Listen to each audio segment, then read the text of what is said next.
Question number 55 देखिएगा।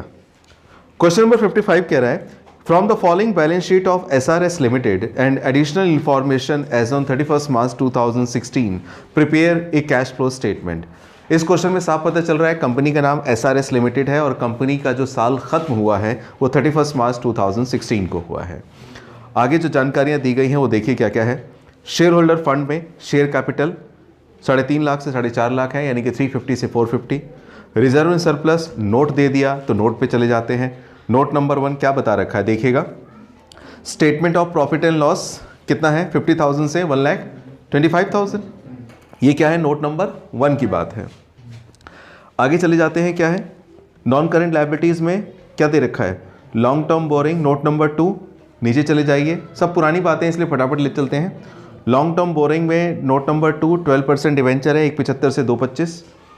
Balance sheet में आइए, अगला क्या आइटम है बच्चों short term borrowing note number 3। Note number 3 किसके बारे में बता रहा है, क्या करते हैं इसका, किस में दिखाते हैं फाइनेंशियल एक्टिविटीज़ में। बार बार मैं पूछता हूँ ताकि दिमाग में बात बैठे। शॉर्ट टर्म प्रोविजन लिखा हुआ है नोट नंबर 4। नीचे चले जाते हैं, किसके बारे में बात कर रहा है प्रोविजन फॉर टैक्सेशन के बारे में। देखते हैं इसका अकाउंट बनाने को अगर बोला होगा तो बनाएंगे, नहीं बनाने को बोला होगा तो नहीं बनाएंगे, इसमें क्या दिक्कत है। आगे है नॉन करेंट असेट्स में फिक्स असेट टेंजिबल जिनका फिजिकल एग्जिस्टेंस है। टेंजिबल में नोट नंबर 5 कितना दिखाई दे रहा है टेंजिबल असेट नीचे लिखा हुआ है। मशीनरी का बैलेंस भी दिखाई दे रहा है, उसमें से क्या लेस हो रहा है एक्यूमुलेटेड डेप्रिसिएशन। इंटेंजिबल में नोट नंबर 6 है। नोट नंबर 6 पे जाइए, क्या लिखा हुआ है गुडविल है 75 से 50,000 हुई है, 25,000 से राइट ऑफ हुई है। अगला आइटम क्या है नॉन करेंट इन्वेस्टमेंट 50,000 से 75,000 हुई है, इंक्रीज हुई है। करंट एसेट में जाएं तो करंट इन्वेस्टमेंट को तो आपको देखना ही नहीं है, वो किस में जाएगा कैश एंड कैश इक्विवेलेंट में। इन्वेंट्री को देखना है नोट नंबर 7। नोट नंबर 7 क्या बात कर रहा है स्टॉक इन ट्रेड 36,000 से 61,000 इंक्रीज हुआ है। और cash and cash equivalent. Adjustment पे जाते हैं, एडजस्टमेंट क्या कह रही है। एडिशनल इंफॉर्मेशन में क्या रखा है बच्चों क्वेश्चन में क्या भला कि 50,000 rupees 50,000 12% debenture were issued on 31 March 2016। इस लाइन का मतलब क्या है समझ लीजिए। मुझे बताइए जरा इस क्वेश्चन में आपको डिवेंचर के 2 बैलेंस दे रखे हैं और वो बैलेंस कब कब के दे रखे हैं। डिवेंचर का बैलेंस आपको दे रखा है 1,75,000 और 2,25,000। ये बैलेंस कब कब का है जरा बताएंगे। 31 मार्च 2015 और 31 मार्च 2016। क्या क्या बैलेंस दे रखा बच्चों। डिवेंचर का बैलेंस शुरू में दे रखा था आपको 1,75,000 और यहाँ पे दे रखा है 2,25,000। क्या मतलब हुआ आपने 50,000 के डिवेंचर इशू करें, लेकिन डिवेंचर कब इशू करें। एडजस्टमेंट जाके देखिए लिखा हुआ है कि rupees 50,000 12% debenture were issued on 31 मार्च 2000। ये 31 मार्च 2016 कहाँ पर आएगी, यहाँ पर आएगी। तो यहाँ पर आपने डिवेंचर इशू करे होंगे कितने के 50,000 रुपये के, ठीक है ना।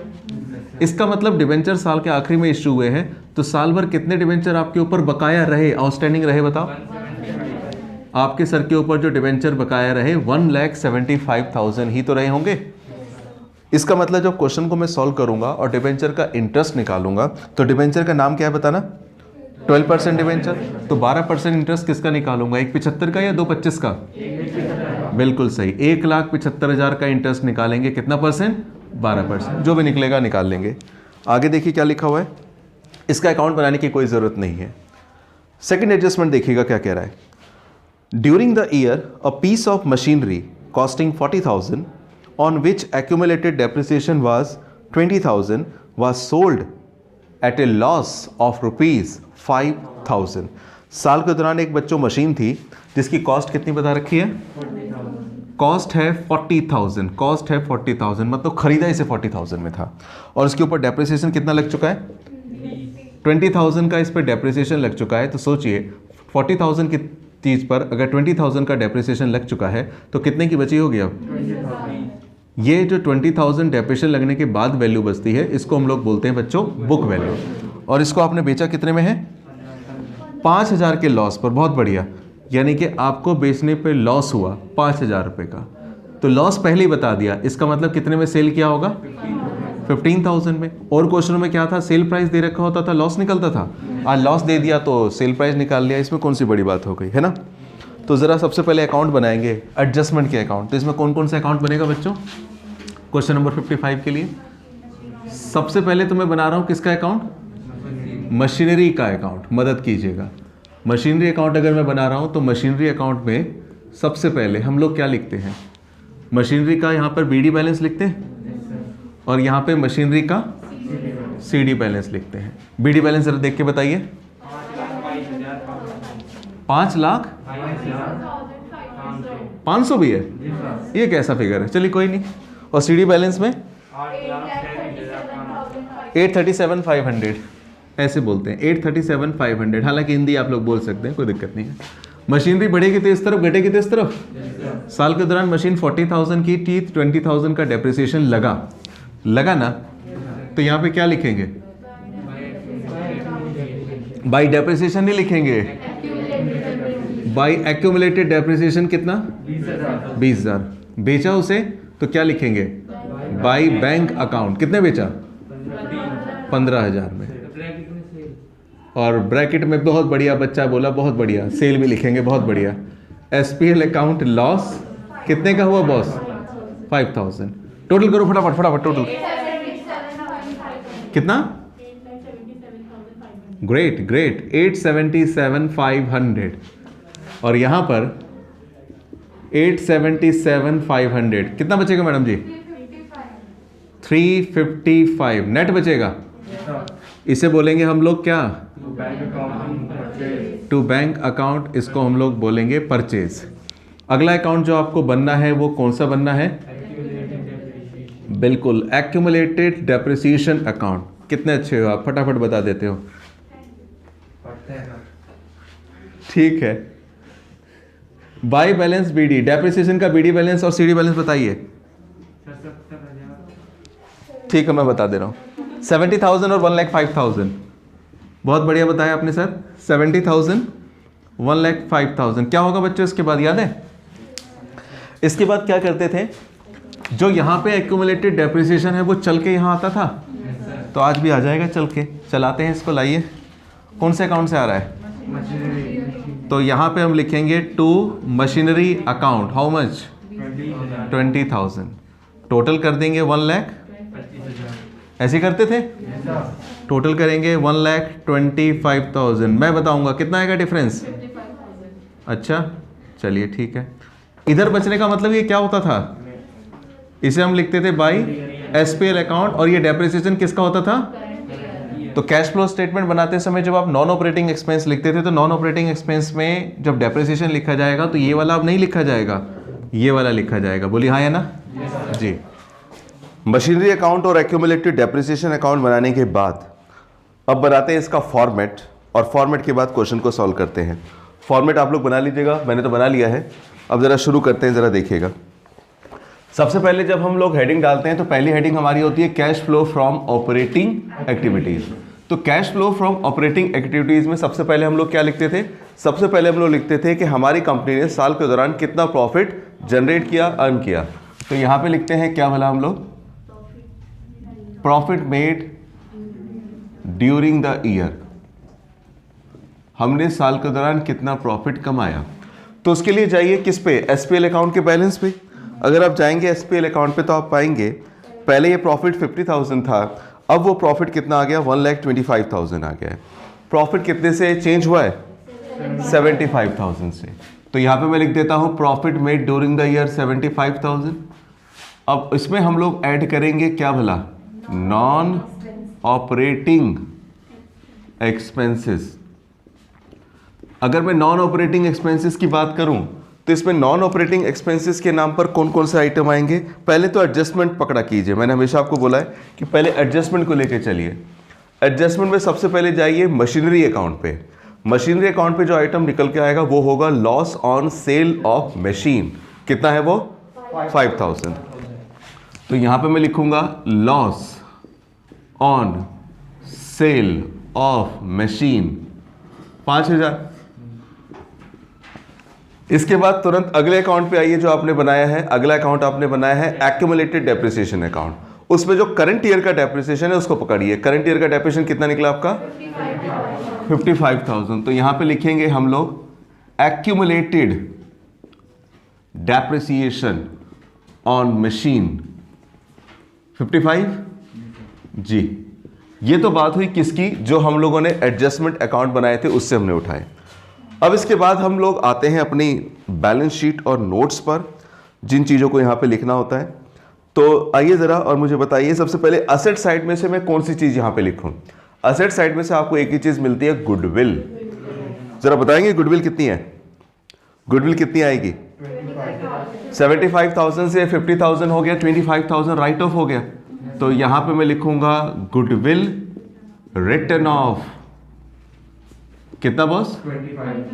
25,000 जी। और देखिएगा और क्या लिखा है इसके बाद।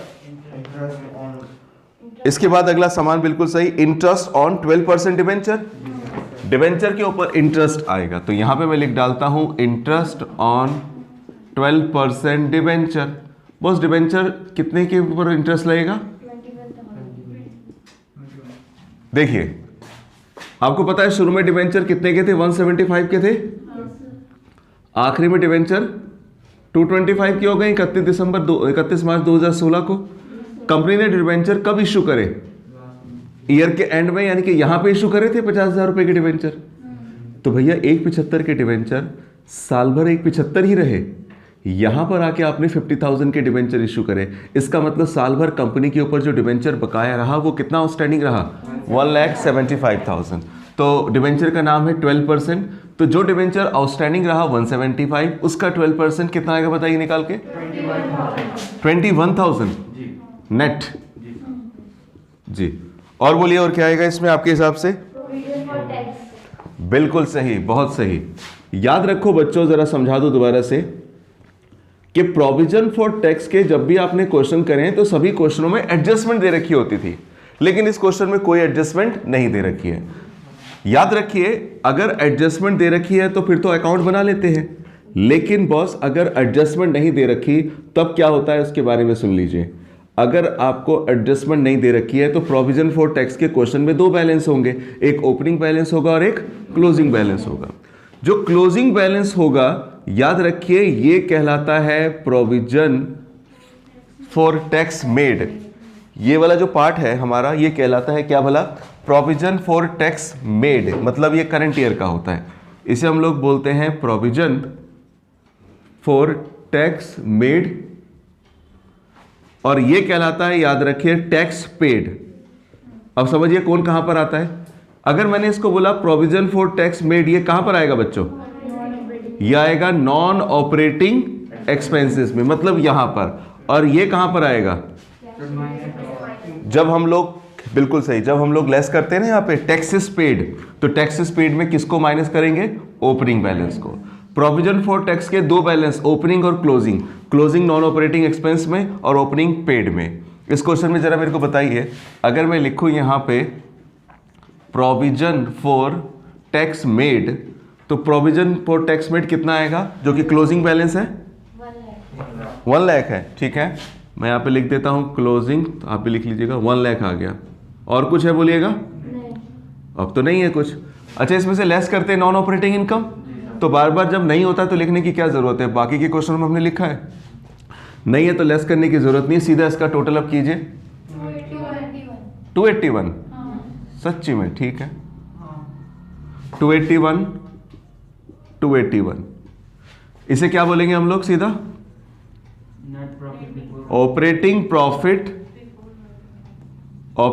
Profit before working capital changes. इसके बाद इसमें हम लोग क्या करते हैं बॉस? ऐड करते हैं। क्या ऐड करते हैं? Increase in current liability and decrease in current asset. तो मदद कीजिए जरा, कौन कौन सी करंट लायबिलिटी बढ़ी है जरा देखिए तो। देख लो भाई सही से, करंट लायबिलिटी नहीं बढ़ी है, अच्छी बात है। कोई करंट एसेट तो घटी हो यार, ये गलत हो जाता है। चलिए कोई बात नहीं, नसीब अपना अपना। इस हेडिंग में कोई भी आइटम नहीं आया, कोई दिक्कत नहीं, ये सब तो लगा ही रहता है। और इसके बाद decrease in current liability and increase in current asset. अब जरा बताइए, कोई करंट लायबिलिटी तो घटी होगी? अरे क्वेश्चन वही देख रहे हो ना।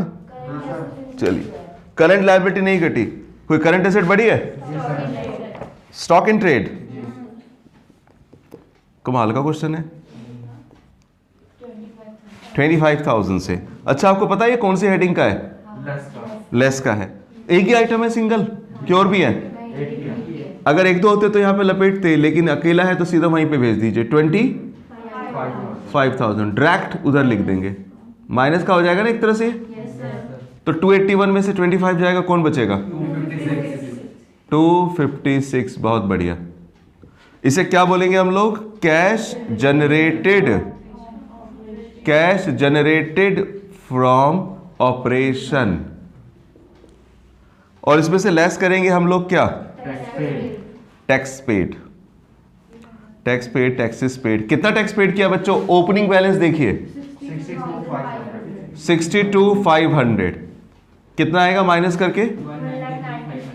पक्का 193,500। ये क्या कहलाएगा हमारा? Net cash flow from operating activities. A, net cash flow from operating activities. अब आगे चलते हैं जरा। Net cash flow from operating activities 193,500 के बाद अगली हेडिंग जो हमारी बनती है वो क्या बनती है? Cash flow from investing activities. Investing activities में क्या क्या आएगा? आप ही की मदद लूंगा। सबसे पहले एडजस्टमेंट पे जाइए। एडजस्टमेंट पे जाके मुझे बताइए, पहले एडजस्टमेंट मशीन की है। आपने मशीन साल के दौरान बेची भी है और खरीदी भी है, तो बेची कितने की बच्चों? 15,000। तो यहां पे लिखते हैं सेल ऑफ मशीन कितनी? 15,000। पैसा आया, खुशी की बात। परचेज भी तो करी है आपने, तो यहां पे लिखता हूं purchase of machine. Machine purchase करिए कितने की? 3,55,000। ये बड़ा फिगर है। 355 पैसा जाएगा। अच्छा, इसके बाद देखिए कोई और फिक्स एसेट है क्वेश्चन में? यस सर, तो बताइए कौन सा? बिल्कुल, नॉन करेंट इन्वेस्टमेंट जो 50,000 की थी वो 75,000 की हो गई है। तो इसे भी क्या लिखूंगा मैं? Purchase of non current investment 25,000। और कुछ है? देखिए कोई फिक्स एसेट और दिखाई दे रही है आपको? नहीं है। तो करते हैं प्लस माइनस टोटल 365। पक्का? चलिए मैंने आपकी बात मान ली। 365 माइनस में और 365 माइनस में। इसे क्या बोलूंगा मैं? Net cash used in investing activities, है कि नहीं? अगली हेडिंग बनाता हूं मैं। उस अगली हेडिंग का नाम क्या होगा बच्चों? वाह, समझदार हो गए हो। Cash flow from financial activities. Financial activities में जरा जाइए और बताइए कौन कौन सी चीजें आएंगी। सबसे पहले लायबिलिटी साइड में जाते हैं। शेयर कैपिटल 350 से 450 हुआ है। शेयर कैपिटल बढ़ी है 1 लाख से। तो कंपनी ने साल के दौरान शेयर इश्यू करे हैं, तो यहां पे क्या लिखेंगे? Issue of shares. Issue of shares कितना? 1 लाख। पैसा आएगा। और क्या है? डिवेंचर्स। बिल्कुल सही, डिवेंचर आपने इश्यू करे हैं, उससे भी पैसा आएगा।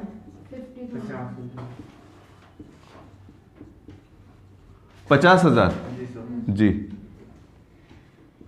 और बोलिए। डिवेंचर के ऊपर इंटरेस्ट पेड क्या है?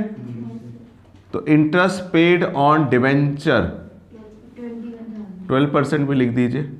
21,000 पैसा इंटरेस्ट पेड करा है, पैसा जाएगा। और बताइए फाइनेंशियल में कुछ हो? Bank overdraft. बहुत बढ़िया। बैंक ओवरड्राफ्ट कितना है? 37,500 से 75,000 हुआ है। बैंक ओवरड्राफ्ट बड़ा है, मतलब आपने कर्जा लिया है। ये पहले लिख देते तो अच्छा रहता। Raising of bank overdraft. बिल्कुल। कितना है बॉस? 37,000 पैसा आएगा। और कुछ? पक्का? प्लस माइनस करके कौन आएगा? 150, 130। बता दीजिए कितना? 166,500। वाह, 166,500। कितने तेज हो आप लोग। 166,500। क्या बोलेंगे इसको? Net cash flow from financial activities, और इसे नाम देंगे सी। इसके बाद कौन आएगा? नेट कैश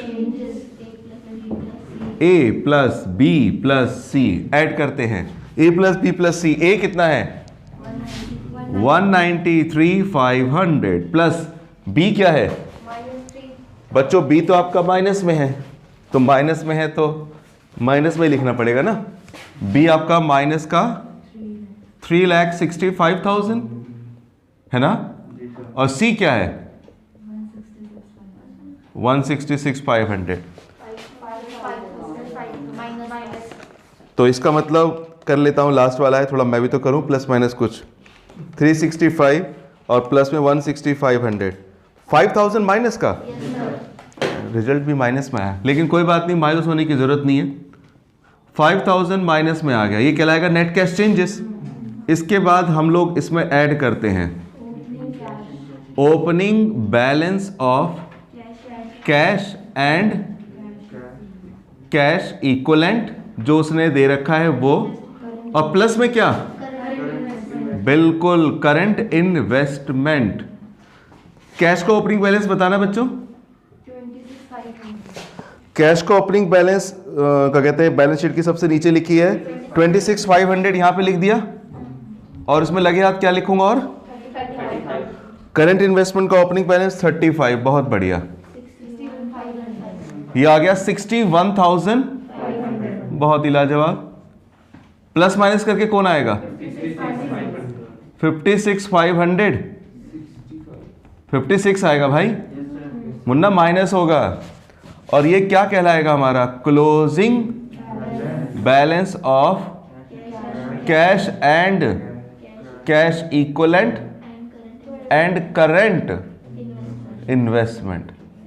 जरा जाके देखिए, कैश का क्लोजिंग बैलेंस 36,500 है, इसके बाद 20,000 और उसका बैलेंस कितना है? 20,000। तो इन दोनों को ऐड करेंगे तो 20,000 आ जाएगा, यानी कि उससे क्या कर रहा है? ये मैच कर रहा है, मैच कर रहा है, तो पूरा का पूरा सही है। ये क्वेश्चन जो है ऑल इंडिया कब आया था? 2017 में। अब अगला क्वेश्चन लेते हैं, एक जबरदस्त क्वेश्चन, उसको करेंगे, आप लिखिएगा जरा। धन्यवाद।